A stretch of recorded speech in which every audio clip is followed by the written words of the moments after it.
Welcome to Suganya Food. Eat healthy, be healthy.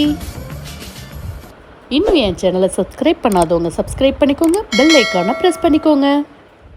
Hi friends, today's recipe Kerala style chicken கறி எப்படி டேஸ்டியாக செய்யலாங்கிறத பார்ப்போம். இன்றைக்கி செய்ய போகிறதும் கோகனட் ஆயிலில் தான். வாங்க எப்படி ரெசிபி செய்யலாங்கிறத பார்ப்போம். ஃபஸ்ட்டு ஒரு கடாயில் 3 டேபிள் ஸ்பூன் அளவுக்கு தேங்காய் எண்ணெய் ஆட் பண்ணிக்கோங்க. அது லைட்டாக சூடாகட்டும். சூடானதுக்கப்புறமா இன்றைக்கி பட்டை லவங்கம் இந்த மாதிரி தாளிப்பு எதுவுமே போடுறது கிடையாது. நல்லா க்ரஷ் பண்ண இஞ்சி பூண்டு ஒரு 3 டேபிள் ஸ்பூன் அளவுக்கு ஆட் பண்ணிக்கலாம். இதுவும் நான் பேஸ்ட்டாக போடுறது கிடையாது. இது மாதிரி ஸ்டைலில் செய்யும் போது உங்களுக்கு டேஸ்ட் அவ்வளோ அருமையாக இருக்கும். இப்போது இஞ்சி பூண்டு ரா ஃப்ளேவர் போகிற வரைக்கும் நல்லா வதக்கிக்கலாம். இதோட பார்த்திங்கன்னா கருவேப்பிலை, கொத்தமல்லி, பச்சை மிளகா ஒரு 3 எல்லாத்தையும் ஆட் பண்ணிக்கலாம். புதினா சும்மா ஒரு 2-3 இலை இருந்தால் போதும்.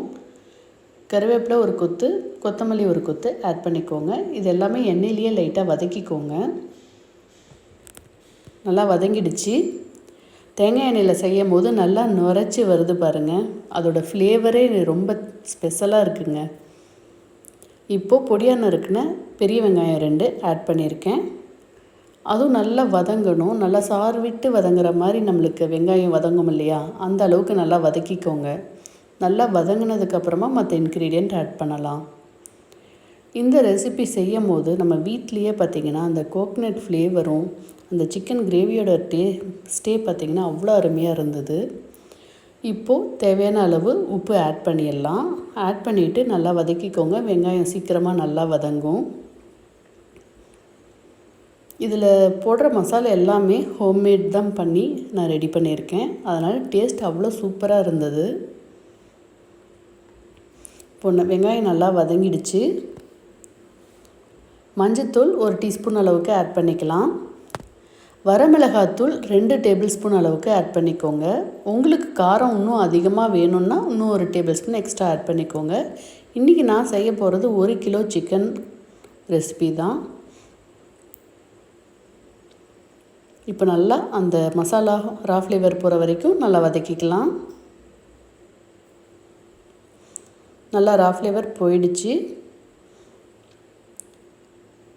வெங்காயம் பார்த்திங்கன்னா நல்லா பொன்னிறமாகவும் நல்லா வதங்கிடுச்சு.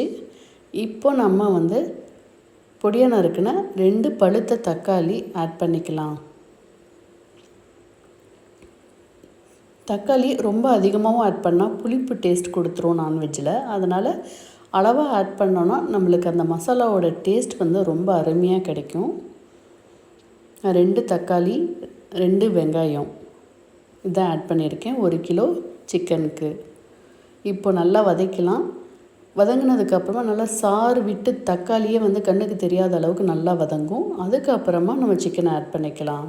அப்போ தான் சிக்கன் பார்த்திங்கன்னா சீக்கிரமாக உங்களுக்கு குக் ஆகும். பாருங்கள் நல்லா வதங்கிடுச்சு. நல்லா தொக்கு பதத்தில் வந்துருச்சு. இப்போ பார்த்திங்கன்னா வாஷ் பண்ணி வச்சுருக்கிற சிக்கனை நல்லா ஆட் பண்ணிடலாம். இதில் ஈரல் எல்லாமே நான் ஆட் பண்ணியிருக்கேன்.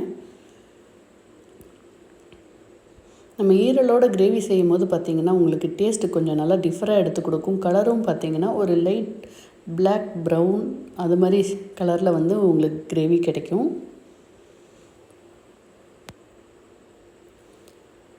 இப்போது சிக்கன் பீசஸ் எல்லாம் ஆட் பண்ணியாச்சு.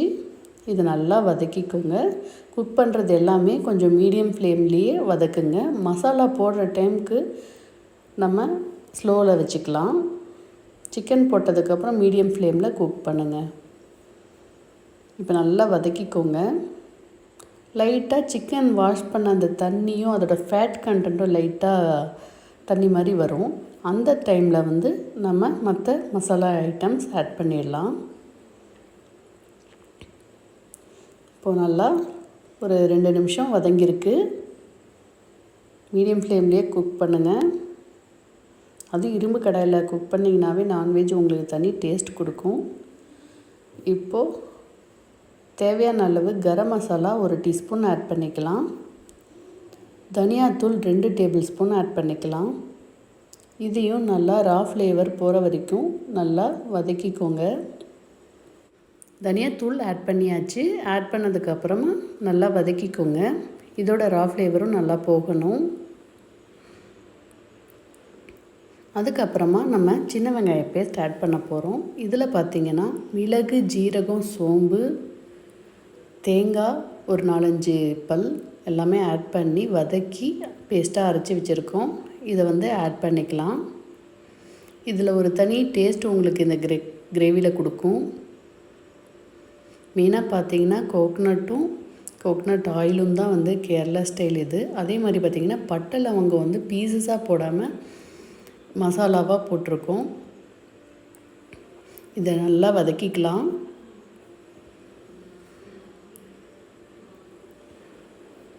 இப்போ நல்லா வதங்கி சாறு விட்டு வந்திருக்கு. சிக்கனும் பார்த்திங்கன்னா நல்லா அதோட தண்ணி வெளியே கிரேவியாக இருக்குது. இந்த டைமில் பார்த்திங்கன்னா நம்ம ஜீரக பொடியும் மிளகு பொடியும் ஆட் பண்ணிக்கலாம்.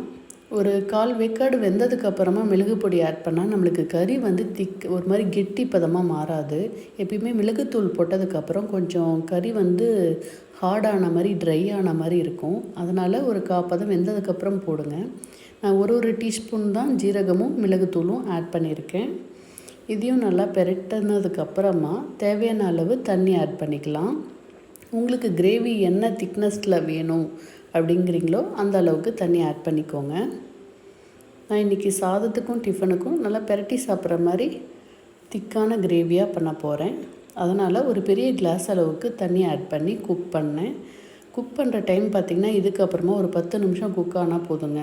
நல்லா லோ ஃப்ளேமில் குக் பண்ணிக்கோங்க. அவ்வளோதாங்க. 10 மினிட்ஸ்க்கு அப்புறமா பார்த்திங்கன்னா நம்ம கொத்தமல்லி கருவேப்பிலை கார்னிஷ் பண்ணிவிட்டு இறக்கிடலாம். இந்த டேஸ்ட் பார்த்திங்கன்னா அவ்வளோ அருமையாக இருக்கும். இப்போ ஒரு பவுலில் சர்வ் பண்ணிக்கலாம். சூடான கேரளா ஸ்டைல் சிக்கன் கறி ரெடி ஆகிடுச்சு. நீங்களும் செஞ்சு பார்த்துட்டு ஃபீட்பேக் சொல்லுங்கள்.